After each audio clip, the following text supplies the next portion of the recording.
Sports. Sports define who we are.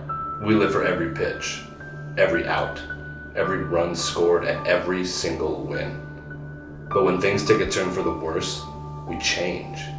At what point do we stop looking at the athletes as heroes and start looking at them as humans? It's tough for a human being to go through something like that, and I survived it. Going into the 2009 season, I remember we were coming off, a pretty good run. My first year was in 2006, and as a senior in high school, watching in 2005, in the Texas Super Regional, and then obviously experiencing the Miami, and then going to Arizona State, and then obviously maybe one of our best and most talented teams in 08. The expectations of the program were kind of getting higher and higher. But they were highly thought of, and they had some returning players and a lot of veterans and a lot of people that had been on those other super regionals, or at least a couple of them, super regional type teams that had almost made it to Omaha. I think we just kind of knew we had the talent to do it, but I think we took a better approach coming into the year. We really started taking it one game at a time, and that's really when we kind of started that whole 200 feet, one pitch at a time. Really was 2009 when that kind of all started. So I think we had a better idea going into that year that we needed to take it one game at a time and not let the expectations get too big. It didn't take long for Ole Miss to realize that this team might be the one. Offensively, the Rebels were led by Matt Smith and Logan Power, but where Ole Miss really stood out was on the mound. Pomerantz was just coming in, just really every Friday night was giving us a great shot to win, and was really just going deep into games. Phillip Irwin has become a bona fide number two because Drew had gotten better and better. Early in the year, Drew was a little inconsistent. By that point, he had really kind of hit his stride. He was the best pitcher in the country at that time. With Phillip coming in too, Jake Morgan had found everything on the back end. And then you just had some talented wild cards with guys like Nathan Baker and Cody Satterwhite to see what that team had. Scott Biddle continues to be one of the greatest pitchers Ole Miss has ever had. Biddle had switched from being the closer in 08 and really to most of 09 to being the Sunday starter, I guess starting with the Kentucky series. He had a pitch that nobody could hit. It was something that people couldn't really figure out what even to call it. Most people called it the thing. And so when he threw the thing, nobody could hit it. And it, dove at the plate, and people were whiffing at it and swinging at it. And when he was at his best, there was nobody ever better here. With 3 weeks left in the regular season, veteran Scott Biddle was 5-2. Biddle had a 2.17 ERA in just over 45 innings of work. But unfortunately for Ole Miss, Biddle's success was short-lived. Well, it was that Auburn series in 2009, and we were starting to play some good baseballs towards the end of the year. The SEC championship was still in question between us and LSU. So we get to that Sunday game. We thought everything was fine, and his arm started bothering him a little bit. I was there in the bullpen, warming up and warming Scott up, and he just didn't look right. He always took really long to get loose. I guess that's just one of his deals. He just took a little bit longer, and his routine, I guess, was a little bit longer than other guys. But when he got on the mound and said that he was ready to go, it just didn't look right. From the other times when he was so dominant, and I could tell something was up, but I didn't really know what was going on. And finally, he had to stop. And I kind of walked out there, and Coach B and Coach Lafferty were out there, and we could tell something was wrong. Obviously, that's a guy that we knew that we needed, but nothing against Biddle. Biddle's great, but we felt like we had enough guys with enough experience that we could still do what we needed to do with or without him. If there was a year where Biddle getting hurt still was okay, that was the year, because they had the right amount of niche players behind him to at least make it work. The Rebels went on to win the regular season SEC championship with a 20-10 record in league play, and Ole Miss hosted a regional for the 5th time in 6 seasons. Ole Miss won the opener in the regional against Monmouth as ace Drew Pomerantz picked up the win. The Southpaw gave up 1 run and tallied 10 strikeouts in 8 innings. The Rebels won on Saturday against Western Kentucky 7-4. That put themselves in the driver's seat to move on to Super Regionals. However, a 10-9 loss to Western Kentucky Sunday forced a winner-go-home match between the Rebels and the Hilltoppers. Well, it was that Monday night game against Western Kentucky, and Drew Pomerantz had pitched earlier in the series. Will Mike do this? Will Mike put him back on the mound 2 days later? Because you might have it. You might have the numbers. I think he throws 105 pitches against Monmouth on that Friday night. On Monday, played a Western Kentucky team that just knocked the cover off the baseball, had eliminated Missouri, had really established itself as the best offensive team in the regional. Drew was ready, and it was kind of announced after the game that he was going to go on Monday, so that kind of lifted our confidence a little bit, knowing that you got one of the best pitchers in the country going for you the next day. Obviously, when you got a guy that's an All-American, All-SEC guy throwing, you always feel like you have a good chance. I really remember just being at first base and watching him pitch, and we all kind of had a feeling that it was going to be a big game for Drew. It's kind of an anomaly, if you will, something that will probably not happen again. You could tell it from maybe the third inning on. It just kind of started building. Drew wasn't giving up anything. He was striking out guys. He wasn't tiring, because heading in, I remember writing, hey, if he can just find a way to get them through 4 or 5. I remember just, I think with every pitch, every strikeout, every out, every time he got out of the inning, I think people were, just the crowd and everybody involved in the game, it just got to a more fever pitch. Then the 5th gets there, and then the 6th, and then the 7th, and suddenly he's got 10 strikeouts, he's got 11, he's got 12. Players waving their towels in the dugout. 2 balls, 2 strikes to Rice. Kicks, fires the pitch. Swing and a miss! He struck him out! That ties the school record with 16 strikeouts in a game. When he finished that thing off and got that 16th strikeout, it was the coolest moment I had seen in that stadium up to that date. Probably the goodiest performance anybody had ever seen here as far as the pitching performance was concerned. Just what he was able to do on that short amount of rest and to take Ole Miss, it was win or lose, and you're go on or you're done. And he just put the team on his back. And we didn't know how long he was going to go, and obviously he threw a complete game, and it goes down in history as one of the greatest games ever thrown in Ole Miss history. But obviously when you got him on the mound, whether it's an inning or whether it's 9, you have a shot. Pomerantz's big game propelled Ole Miss into the Super Regional once again. The Rebels were set to play host to Virginia, a team that was making their first ever appearance in the Super Regionals. This time, it seemed like the year. Ole Miss was just 2 wins away from Omaha. I think when you come here, that's one of the deal. That's like one of our team goals. We can rattle off our team goals, and that's one of them is to host a regional, and a super regional for that matter. Virginia goes out and wins kind of the regional of death. They were out at UC Irvine. They beat Stephen Strasburg and San Diego State. They beat UC Irvine and win that regional. And Virginia came in here, but was a little untested in this kind of situation because they hadn't been there before, basically, and Ole Miss was favored, and it was, all set up just for Ole Miss to win the thing. So I think Ole Miss really liked that matchup. Virginia didn't, they had Danny Holtzen, but it wasn't quite his senior year yet or junior year or whatever it was. He wasn't that established guy. They were the better team. They had the better roster. They had more depth. It was at home where there was 10,300 and something people at each super regional games. And obviously playing at Swayze always gives us an advantage. But it was nice sleeping in our own beds and not having to travel. I mean, there's a buzz around town, almost like a football type weekend. As close as a baseball player is the closest to a football type atmosphere that you can get. Ole Miss had lost obviously 3 super regionals before that, but Virginia was the team that was kind of like in that Ole Miss thing too. Hey, they'll fold if you just get on them. They, if you jump on the Cavaliers, if you win game 1, Virginia's the team that's going to let you go ahead and knock the door down. As the first pitch of Game 1 neared between the Cavaliers and the Rebels, anticipation was at an all-time high. However, before the game, a routine warm-up took an unexpected turn. What I remember most about that game, Jake Morgan throws 3 innings of relief with a broken nose. He was throwing in pregame.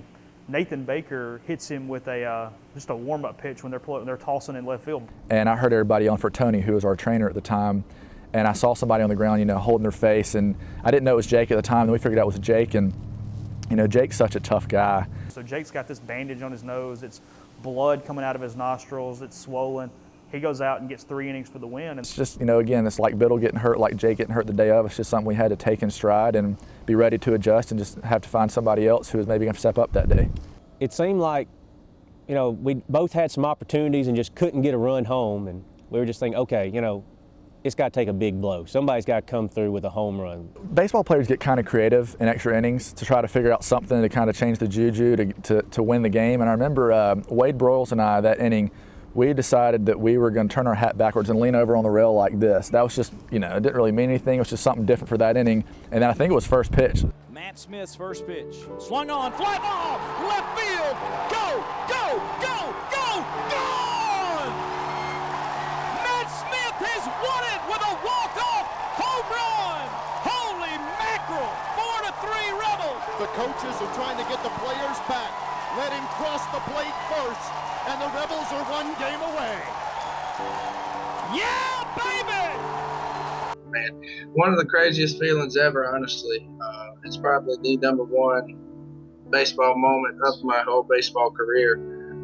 But I remember I faced that pitcher the bat before, and he struck me out on fastballs in.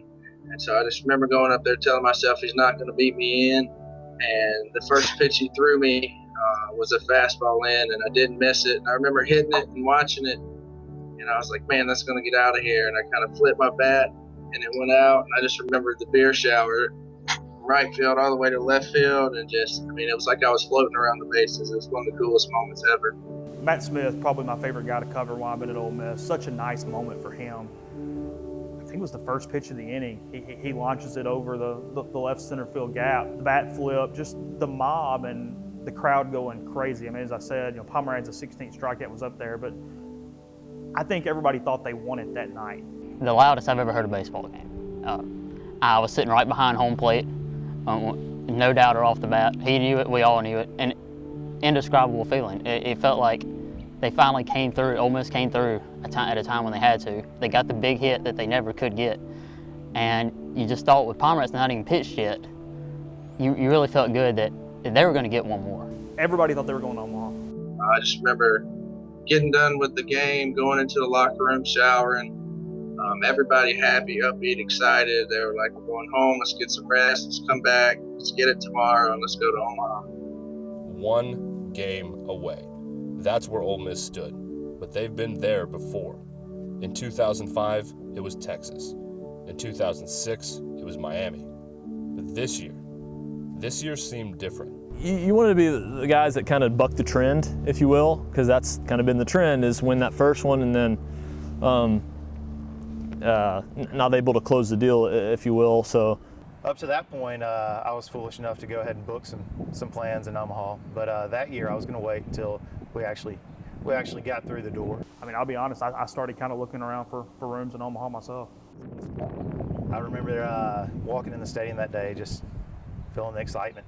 I mean, there were no nerves, no anything, just pure excitement. That everybody that day would have said this is the day. I mean, it's always in the back of your mind that you might not make it, but this was the year.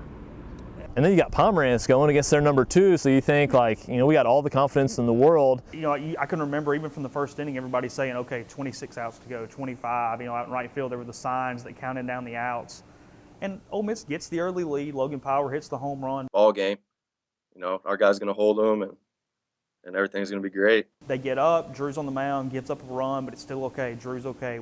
Well, as the game went on and Ole Miss was leading, I mean, the anticipation was tremendous, and it was about to accomplish something that hadn't been accomplished in a while. But you had to finish the game. You had to finish the moment and complete the task at hand. And as he gets in the 6th and the 7th, it's still fine. And Mike goes out there and gets him after the 7th. I think Ole Miss is up maybe 3-1 at the time, 3-2 at the time, and he gets this thundering standing ovation. They're going to go David Goforth for an inning. They're going to go Jake Morgan for an inning, and they're going to go to Omaha. And I think that that was in the plan until the 8th. Oh, you'd hear people once it got to 10. You'd hear them start going 10 outs, 9, 8, and when they made the one before that, 5. It was just everybody was counting it down. I was sitting out here in the bullpen, and there was a guy behind us out here in right field that yelled, "Only 5 more outs to Omaha, boys." The pitch. It's a bouncing ball hit to second base, gobbled up on 2 hops. The throw to first is off the mark. It's going to be an error, and Hulson reaches. How do you like that? Shades of yesterday. Did that just happen? It just felt like, the whole mood changed. What happened was that ball was hit. I mean, it was crushed right at me, and I had all day. I could have ran over there and tagged first base before that guy got there. And Matt Smith wasn't at the bag yet. He was playing back as a left-handed hitter, and I was ready to throw, and he wasn't there, so I gave it a double pump, or pumped a couple times, and when I threw, it felt like I was like underwater. I remember getting to the bag. I saw him field it. Something we a play we've made probably 100 times throughout practice and games, and I was like, there's no way that it's going to be a bad throw. It was right there. But when that throw went over there, I was just like, oh no. And it really wasn't that bad of a throw. It was awkward. Matt probably could have made a play, probably should have made a play, but Evan had short-armed a couple balls earlier in the game. He had kind of had a hard time with the range on those throws, and Matt had bailed him out, or it didn't hurt him. Yeah, I remember thinking, man, could I have been any more ready? Could I have been any lower before he threw the ball? Could I have positioned myself any better? Yeah, I blame myself just as much as he did. Me and him talked about this probably, I don't know. We've talked about it a lot. Every time I see him, or he's came back to Oxford and I was there, it's the first thing we talk about. He's like, I know nobody's taking it as hard as he has, and I know that he makes that play 999 times out of 1,000. Something I've never felt before, and I think it's something that none of the fans there had felt before. It was almost kind of like, I wouldn't say an eerie feeling. It was just kind of like everybody was on pins and needles kind of thing. And then I just remember just an immense amount of, I felt like everybody's eyeballs were blaming me. Like it was over. Game was over because of that play. And they still hadn't scored, and you're that close, you feel like, and they've made big pitches continuously in the regionals and the super, you still feel like they can get that out, then get a ground ball again, get a double play. Virginia had to have a spark. Ole Miss kind of got lucky in game one. Virginia somewhat gave them the game. I don't know if you remember this, but in the Saturday game, I want to say it was Button that hit a ground ball to second base, and their second baseman booted it and allowed him to get on, and then we ended up scoring a run to take it to extra innings for Matt Smith to hit the home run. So it basically, if you want to look at it that way, they gave us they gave us a gift to be able to tie it up, and then Matt Smith, we took advantage of it. That's what good teams do, take advantage of mistakes. And I think Virginia needed that help. But they were pretty dead in the dugout. Brian O'Connor was having a hard time rallying the Cavaliers. And I think without some type of good fortune, they would probably been dead in the water that night or that day. Looks back over to second and delivers. This one swung on. It's roped over to right field. That should score a run. It's picked up by Power. He sends to the relay man. We are all tied up. Coming across from second is Danny Olson. Virginia went on to score 2 runs in that inning to take a 4-3 lead. Ole Miss came back in the 9th with the leadoff double. They could not get the tying run home. It was miserable for me, and I think it was for a lot of the guys, just because 2-run home run in the first, Drew Pomerantz on the mound. That was, in my opinion, that was our best, and it didn't win.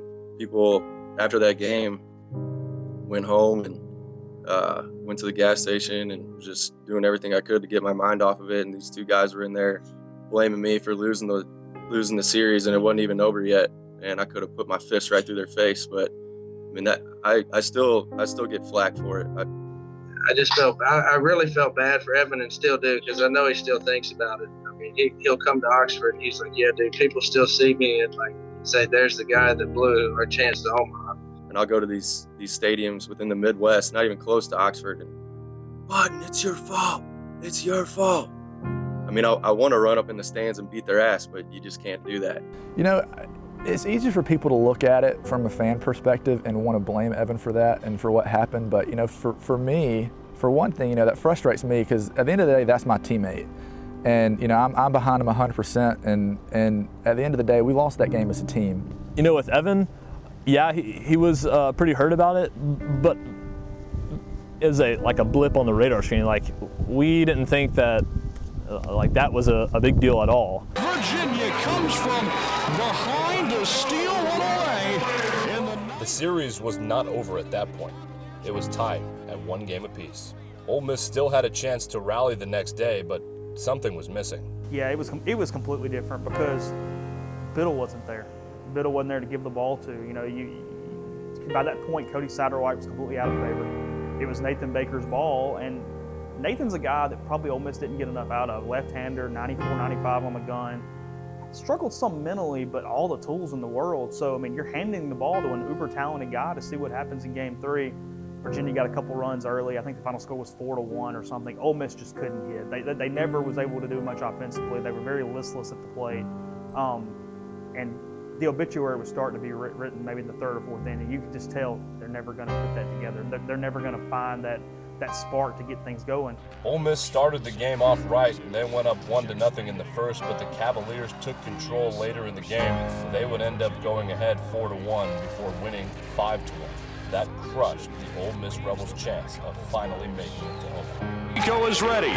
The pitch. That's strike 3 on the outside corner. Virginia wins. The Cavaliers are going to the College World Series. I think what it was for me was just an experience. You know, God put that in my life for me to become a stronger human being. You know, I've been at the top in my career, and that pretty much put me at the bottom right there. That was the start of a long list of bad throws, a lot of heartache. I was just a broken heart after that, man. I felt like I let my team down.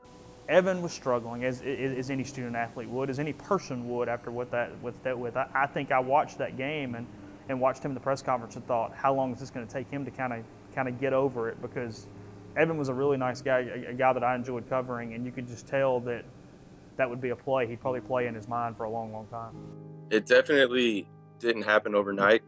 It was something I dwelled on. Even, you know, I got drafted and I was with the Diamondbacks and I had an injury. Actually, I was playing in the Super Regional hurt. I don't think too many people know that. I was getting shots of Toradol. Had a hard luck career for a guy with a lot of talent. I mean, Evan really was supposed to be the shortstop of the future after Cozart. He was supposed to be that next guy. One of the best and most talented players that I've ever played with here, and not many people know that because he had some unfortunate some injuries and things like that didn't allow him to be the Evan Button that we knew he could be.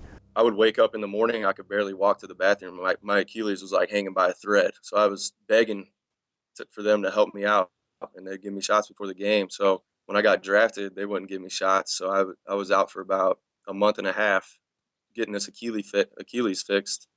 And then I ended up getting another injury, tore my thumb back to my forearm. So I had to get surgery on that. And while I was down in Arizona for rehab, I would just sit there and just relive that play over and over. I think that was probably as tough of a mental situation as I've seen while I've covered Ole Miss. You know, I'd look up stuff on the internet, people just dogging me like nothing. And it was tough, man. I built that memory into my subconscious so deep that, you know, I'm still, you know, I'm not completely over it, and it's a scar that I'll have to wear. So hopefully he's been able to put it to bed, but in a lot of ways, it wouldn't shock me if maybe that doesn't happen until Ole Miss does break the door down and get to the College World Series. For a human to have that sort of pressure and to not come through when everybody needed you to come through, it almost, you start questioning yourself. You start thinking, man, is there something wrong with me? Did I do something to deserve that? Is that karma? Do I just have bad energy? Do people just not believe in me? Do I not believe in myself? You just start asking yourself all these questions, and in reality, it's just, you got to learn from what happens. Everything in life is a learning experience, and that was a tough one. When everybody started blaming him, I felt really bad for him. I mean, he had a great career there. He did a lot to help us get to that moment in time. And for the fans to say they're on your side, to dog him like that, and I mean, it's not good. I mean, obviously, I wish I would have hit him in the chest, but I'm actually pretty proud of myself for what I had to go through to get over that.